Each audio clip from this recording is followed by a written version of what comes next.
আমরা অত্যন্ত পরিতাপের সাথে লক্ষ্য করছি 5 দিন হয়ে গেল অথচ ঢাকা বিশ্ববিদ্যালয়ের শিক্ষার্থীর সামনে হত্যাকাণ্ডের সুষ্ঠু বিচারের আয়োজন কিন্তু দৃশ্যমান হচ্ছে না।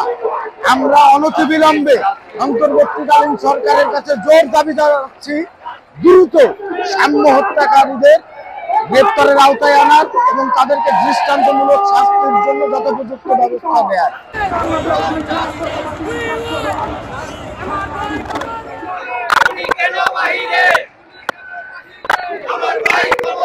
সহযোগিতা যিনি ফ্যাসিবাদ বিরোধী আন্দোলনে যার বিরাট ভূমিকা ছিল, আমাদের গত জুলাই অভ্যুত্থানে যার বিরাট ভূমিকা ছিল, যিনি সম্মুখ সারির একজন যোদ্ধা হিসেবে সবসময় ভূমিকা পালন করে গেছেন, সে শাহরিয়ার আলম সাম্য, তাকে গত কয়েকদিন আগে এখানে ঢাকা বিশ্ববিদ্যালয় ক্যাম্পাসের পাশে হত্যা করা হয়েছে।